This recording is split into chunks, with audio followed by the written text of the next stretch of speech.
Hello students, आज का हमारा टॉपिक है वर्चुअल वर्क। ये है स्टैटिक्स का चैप्टर नंबर 8। फर्स्ट हमारी डेफिनेशन है वर्क। डेफिनेशन देखिए, a force acting on a body is said to do work when its point of application is displaced from one position to the other along the line of action of force. A force, एक force है, वो act कर रहा है किसी body पे। मान लो इस पार्टिकल पे एक्ट कर रहा है ओ पे। When its point of application, point of application हुआ हमारा O, is displaced from one position to the other. अगर ओ की पोजीशन चेंज हो जाए, ओ की पोजीशन मान लो ओ डैश होगी, अगर इस पे कुछ फोर्स लग रहा है तो पोजीशन तो इसकी चेंज होगी। One position to the other along the line of action of force, जिस डायरेक्शन में फोर्स लग रहा है उसी डायरेक्शन में अगर ओ की पोजीशन चेंज हो जाए उसको हम कहेंगे work. Measurement of work, work को मेजर करने के लिए आपका फॉर्मूला होता है वर्क डन का force into D are, means D R cos theta. ये आपको याद रखना है, force into resolve part of D R along the direction of force. मतलब जो भी डायरेक्शन दे रखी है उसमें आपको रिजोल्व पार्ट लेना है फोर्स का। नेक्स्ट, वर्क डन आपका पॉजिटिव भी हो सकता है और नेगेटिव भी हो सकता है, वो डिपेंड करता है थीटा पे। अगर थीटा डायरेक्शन ऑफ एफ में है, जो पॉइंट है वो मूव करता है फोर्स की डायरेक्शन में, तब थीटा हो जाएगा 0। इस केस में वर्क डन होता है पॉजिटिव। अगर अपोजिट साइड में मूव करता है तो उस केस में वर्क डन होता है आपका नेगेटिव। अगर वर्क डन 0 है, कुछ भी काम नहीं हो रहा, तो F into D R cos theta equal to 0, either D R 0 और कोस 0। इस केस में वर्क डन भी 0 होता है, तो does not have any displacement, कोई डिस्प्लेसमेंट ही नहीं होती इसमें, तो पॉजिटिव नेगेटिव का कुछ नहीं बता सकते। उसके बाद है units of work. Work done की यूनिट्स आपकी होती हैं एफपीएस सिस्टम में फुट पाउंडल, सीजीएस में ईआरजी, एमकेएस में जूल। नेक्स्ट है ग्रेविटेशनल और practical unit of work is the work done in lifting the weight of a unit mass through a height of 1 unit. Gravitational unit कौन सी होती है या practical unit कौन सी होती है? ग्रेविटेशनल यूनिट हम किस बेसिस पे निकालेंगे? कोई भी वेट है, मान लो ये है कोई बॉडी है और इसको हमने फोर्स से कितना ऊपर तक उठाया है, कितनी हाइट तक उठाया है, और इसका कितना वेट था, ठीक है, और इसका मास। मतलब हमने जो काम किया है किसके लिए? 1 यूनिट मास को 1 यूनिट हाइट तक ले जाने में, वो वर्क डन होगा हमारा ग्रेविटेशनल के केस में आएगा। तो ग्रेविटेशनल यूनिट्स आपकी होती हैं फुट, पाउंड, ग्राम, सेंटीमीटर और किलोग्राम, मीटर। ये रिलेशन गिवन है इनमें, सिंपल यूनिट्स में और ग्रेविटेशनल यूनिट्स में। नेक्स्ट है आपका work done bye A number of forces. Students first chapter में हमने किया था, वहाँ पे हमने बहुत सारे फोर्सेस की और रिजल्टेंट की मैग्नीट्यूड की बात करी थी। ये डिफरेंस आपको देखना है, फर्स्ट चैप्टर में हमने उनके मैग्नीट्यूड की बात करी थी, यहाँ पर हम वर्क डन की बात कर रहे हैं।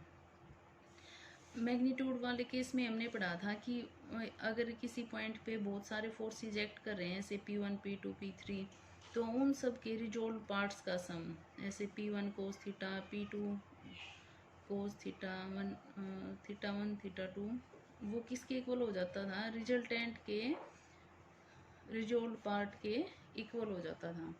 यहाँ पे हम वर्क डन की बात कर रहे हैं। If a system of forces acting at a point produces it in a small displacement, displacement की बात आ गई, मतलब वर्क डन का केस है।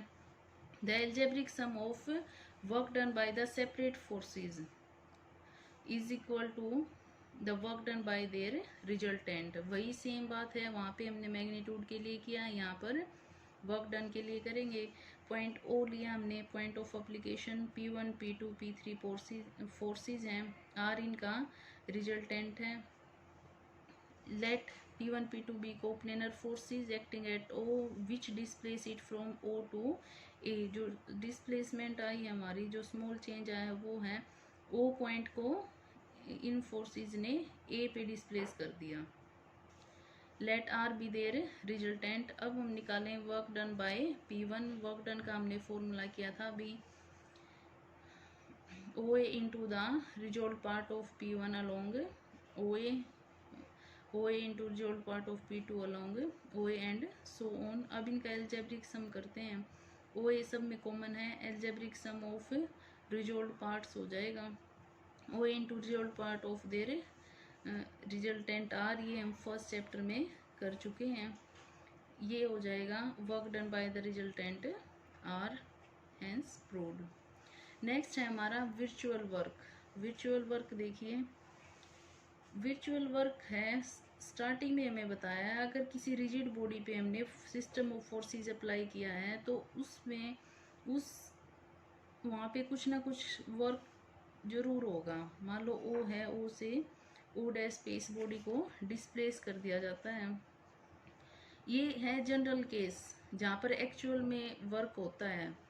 पर अगर बॉडी इक्विलिब्रियम में है, इक्विलिब्रियम मीन्स समझ रहे हो आप कितने भी नंबर ऑफ फोर्सेज अप्लाई कर लो उसमें कोई चेंज ना आए। पर हम मान लेते हैं इक्विलिब्रियम के केस में, हम मान लेते हैं कि किसी पॉइंट पे हमने फोर्सेज अप्लाई करे हैं, हम मान लेते हैं कि वहाँ पे कुछ काम हो रहा है, थोड़ा बहुत काम हो रहा है। देखो ये यहाँ तक एक्चुअल वर्क डन की बात है। Now suppose that forces acting on a body is in equilibrium and body be imagined to undergo a slight displacement। थोड़ी सी उसमें डिस्प्लेसमेंट हो रही है और बाकी सारी कंडीशंस वही हैं। If A point A of the body is acted upon by the system of forces is imagined to be displaced to B। अगर A पॉइंट पे सिस्टम ऑफ फोर्सेज एक्ट कर रहे हैं और वो B पे उसको लेकर जा रहे हैं, then A B is called the virtual displacement. ये जो काम हुआ है ए से बी तक ले जाने का, इसको हम कहेंगे विर्चुअल डिस्प्लेसमेंट। विर्चुअल नाम हमने इसलिए दिया क्योंकि हम इमेजिन कर रहे हैं, ये इक्विलिब्रियम का केस है। देखो the word virtual is use to imply that the displacement is only imagined and not an actual displacement. Imagine की वजह से यहाँ विर्चुअल वर्क आया, हमें इक्विलिब्रियम में काम करना है और इमेजिन करना है कि वहाँ पे थोड़ा सा स्लाइट चेंज आ रहा है। तो जो थ्योरम्स एक्चुअल डिस्प्लेसमेंट के लिए ट्रू हैं, जो रिजल्ट्स हैं वो सारे विर्चुअल के लिए भी ट्रू होंगे। तो virtual work done by force into projection of virtual displacement in the direction of the force. Next ये इम्पोर्टेंट है आपका principle of virtual work. If a system of forces acting on a body be in equilibrium and if the system is supposed to undergo a small displacement consistent with geometrical conditions, the algebraic sum of the virtual works done by the system of forces is 0। जब हम last में उनका algebraic sum करेंगे equilibrium के case में तो वो 0 होगा। Conversely if algebraic sum of virtual works be 0 then forces are in equilibrium. ये है प्रिंसिपल ऑफ विर्चुअल वर्क, इसका हमें प्रूफ करना है। ये सेम है। लेट एन फोर्सेज हैं जो पॉइंट पार्टिकल ओ पर एक्ट कर रहे हैं, इन फोर्सेज की वजह से हम मान लेते हैं इसमें चेंज आया, इसकी पोजीशन चेंज हो गई है ओ से ओ डैश, ये स्मॉल डिस्प्लेसमेंट आई है और आर हमने ले लिया resultant. R is not perpendicular to O dash, perpendicular के केस में कोई चेंज नहीं माना जाता। Sum of virtual works done. अब हम विर्चुअल वर्क डन निकालेंगे। फॉर्मूला आपने देखा था, फोर्स इनटू जो डिस्प्लेसमेंट है वो आ जाती है O dash, F2 O dash, FN O dash, O dash common आ गया। ये सब क्या हो गया, फर्स्ट चैप्टर में हमने किया है, इक्वल टू आर के sum of forces is equal to resultant अब ये हमने कॉमन वर्क किया अब तक। अब हम फर्स्ट कंडीशन देखते हैं। Condition is necessary. Necessary condition में हमें निकालना है अगर पार्टिकल जो बॉडी है वो इक्विलिब्रियम में है तो रिजल्टेंट हमारा 0 हो जाएगा और सफिशिएंट में उसका अपोजिट हो जाएगा। अब हम पहले कर चुके हैं, अगर बॉडी इक्विलिब्रियम में है तो रिजल्टेंट 0 हो जाता है। फर्स्ट इक्वेशन में इसका यूज़ करेंगे तो वर्चुअल वर्क डन भी क्या हो जाएगा, 0।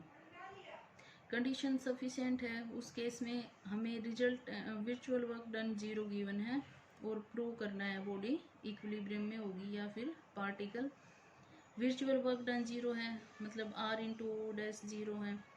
r इधर r 0 होगा या ओ डैश 0 होगा। ओ ये दोनों आपस में परपेंडिकुलर नहीं है इसलिए इनका प्रोडक्ट 0 नहीं हो सकता। ये कंडीशन हमने ली थी, पर ये तो डिस्टेंस है, इसको हम 0 नहीं कर सकते इसलिए r को 0 होना पड़ेगा। r 0 होगा तो पार्टिकल हो जाएगा हमारा इक्विलिब्रियम में। ये इसका कार्टेशियन मेथड है, आपको सिर्फ एक करना है इसमें से।